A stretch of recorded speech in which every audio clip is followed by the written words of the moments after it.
Over night ஒபாமாவா ஆகணுங்கிறவங்க இந்த வீடியோவை தவிர்த்துருங்க. வாழ்க்கைக்கு தேவை பணம். அந்த பணப்பெருக்கத்துக்கான வழிமுறையை சொல்றேன்.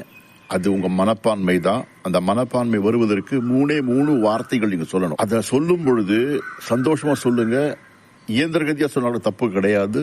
ஆனால் 90 நாளைக்கு தினம் எவ்வளவு நேரம் சொல்ல முடியுமோ அவ்வளவு நேரம் சொல்லிட்டே இருக்கலாம். சொன்னால் உங்களுக்கு பல நிச்சயமாக கிடைக்கும். நடக்கும்போது சொல்லலாம், சாப்பிடும்போது சொல்லலாம், தூங்குறதுக்கு முன்னாடி சொல்லலாம், வண்டி ஓட்டும் போது சொல்லலாம், சும்மா யோசிக்கும் போது சொல்லலாம், எப்ப வேணா சொல்லலாம், எப்படி வேணா சொல்லலாம், தப்பே கிடையாது. ஆனால் இயந்திரகதியாக ஒரு ரெக்கார்டட் கேசட் மாதிரி நீங்க சொல்லிட்டே இருந்தீங்கன்னா, தோணும் போது சொல்லிட்டே இருந்தீங்கன்னா பணப்புழக்கம் அதிகரிக்கும், கடன் தொல்லையிலிருந்து வெளியில் வருவீர்கள், புது யோசனை கிடைக்கும், வாழ்க்கை வெற்றி பெறும். அந்த 3 வார்த்தையை சொல்றீங்க நீங்க.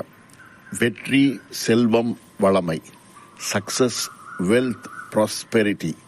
இதை சொல்லிட்டே வாங்க. சொல்ல உங்கள் ஆழ் மனது உங்களுக்கு ஐடியா கொடுக்கும், புது பாதையை காட்டும், வெற்றியை கொடுக்கும், பணத்தை கொடுக்கும். நீங்கள் நிச்சயமாக நிம்மதியாக செழுமையாக வாழ முடியும். வாழ்க வளத்துடன்.